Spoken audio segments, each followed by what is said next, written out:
जिज्ञासु दर्शकों बहुत बहुत अभिनंदन है, स्वागत है आप सभी का इस चैनल पर।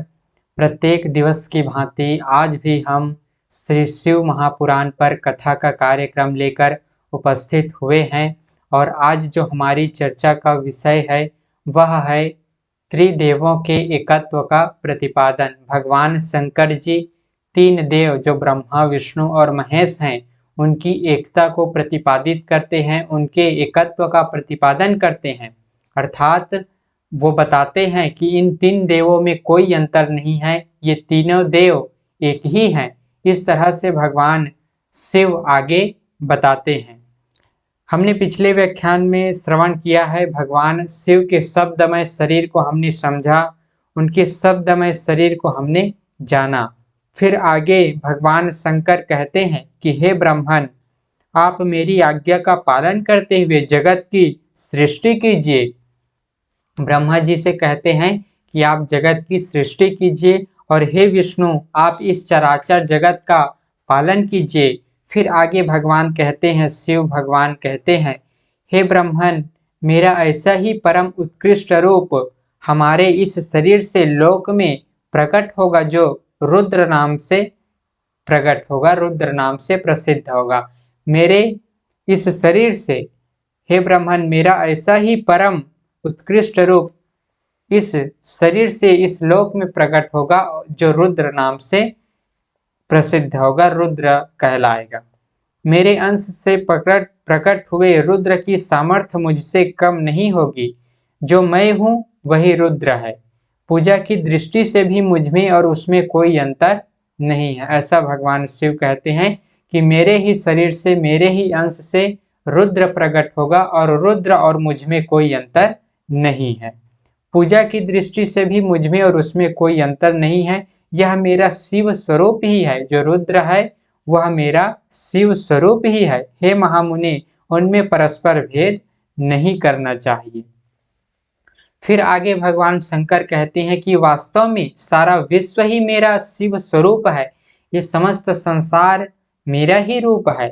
मैं, आप, ब्रह्मा तथा जो ये रुद्र प्रकट होंगे, ये सब के सब एक रूप हैं।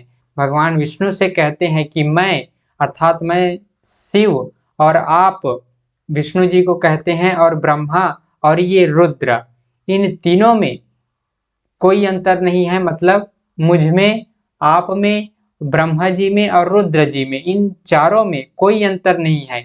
ये चारों मैं ही हूँ।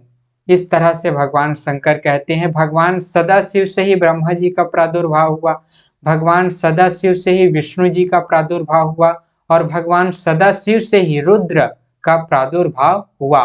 तो ब्रह्मा, विष्णु और रुद्र, ये तीनों भगवान सदाशिव के ही रूप हैं, क्योंकि ये तीनों भगवान सदाशिव से ही प्रकट हुए हैं, उन्हीं से प्रकट हुए हैं, उन्हीं का अंश है, उन्हीं का रूप हैं। तो इस तरह से तीन देव जो ब्रह्मा विष्णु और महेश हैं, जिनको रुद्र भी कहते हैं महेश को, तो ये तीनों देव ब्रह्मा विष्णु महेश उस निराकार परमात्मा शिव के ही रूप हैं, उन्हीं से उत्पन्न है।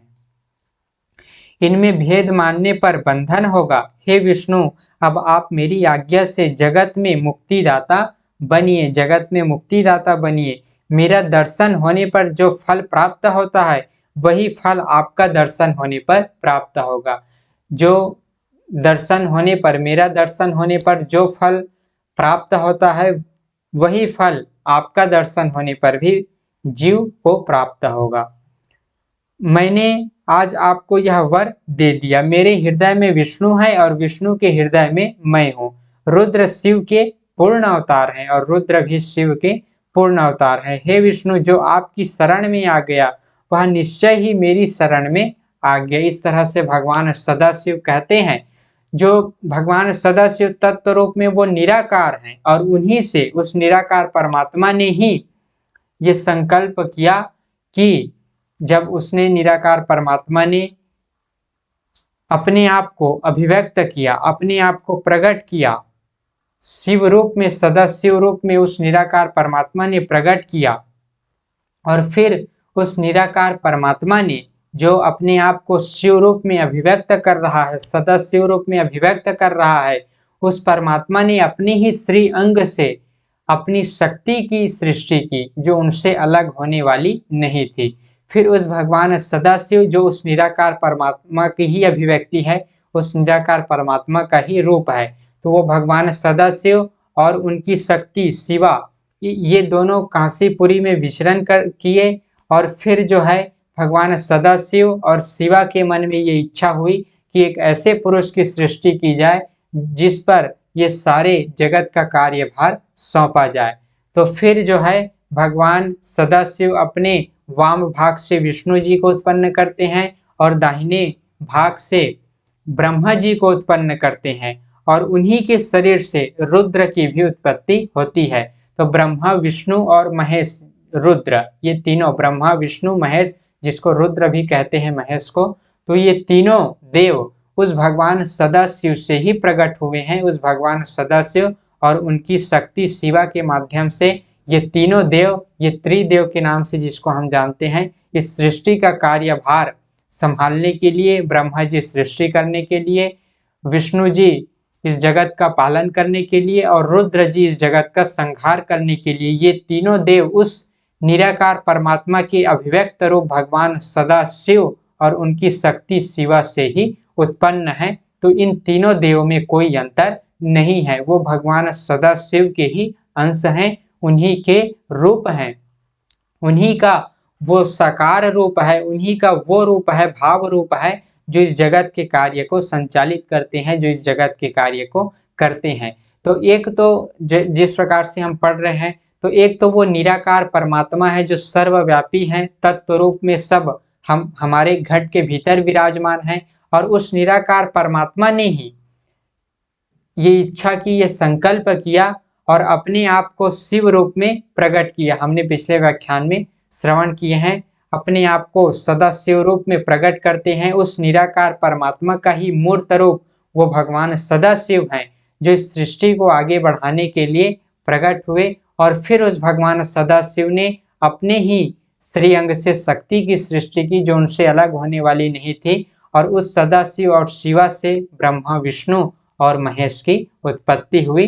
तो इस तरह से भगवान शिव समझा रहे हैं कि मैं ही विष्णु हूँ, मैं ही ब्रह्मा हूँ और मैं ही रुद्र हूँ, मैं ही सगुण हूँ, मैं ही निर्गुण हूँ, मैं ही साकार भी हूँ और मैं ही निराकार भी हूँ, मैं ही सबके घट में विराजमान हूँ, मैं ही सबका स्वरूप हूँ, मैं ही ओंकार हूँ, मैं ही प्रणव हूँ, और मैं ही, मेरा ही वो ओम नमः शिवाय मेरा ही मंत्र है। इस तरह से भगवान शंकर समझा रहे हैं, जो हम इस व्याख्यान में श्रवण करते आ रहे हैं।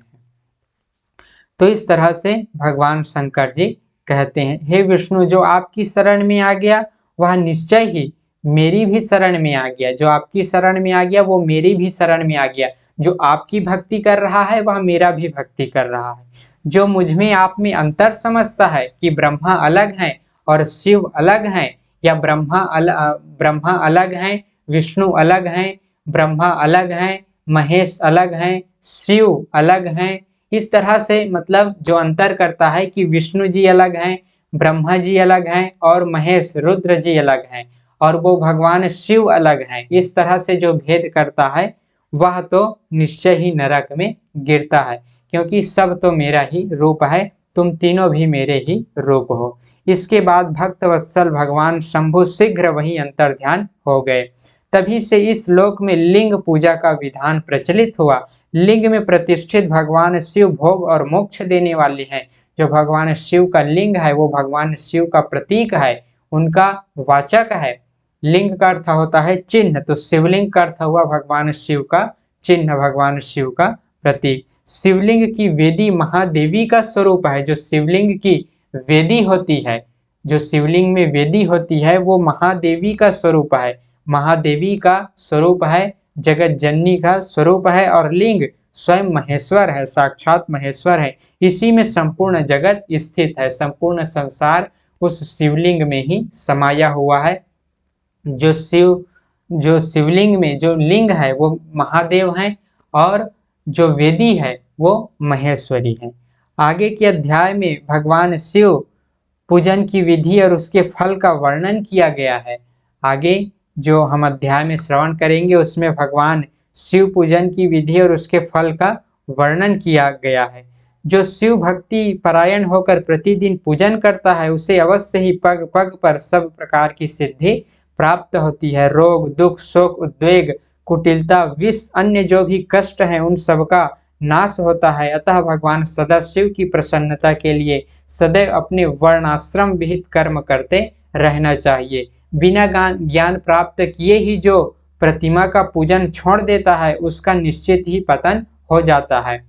बिना ज्ञान प्राप्त किए ही जो प्रतिमा का पूजन छोड़ देता है उसका निश्चित ही पतन होता है, क्योंकि जब तक हमें उस परमात्मा का ज्ञान नहीं हुआ है, जब तक हमें तत्व ज्ञान, ब्रह्म ज्ञान नहीं हुआ है, या यूँ कह लीजिए कि जब तक हमारी मुक्ति नहीं हुई है, तब तक तो हमें उसके लिए प्रयासरत रहना चाहिए और भगवान का जो साकार रूप है उन्हीं के माध्यम से हमें भक्ति करनी चाहिए, उनकी मूर्ति की पूजा करनी चाहिए, अपनी भाव की को व्यक्त करना चाहिए, क्योंकि सीढ़ी तो वही है, मार्ग तो वही है जो शुरुआत करेगा और शुरुआती मार्ग वही है प्रतिमा के पूजन।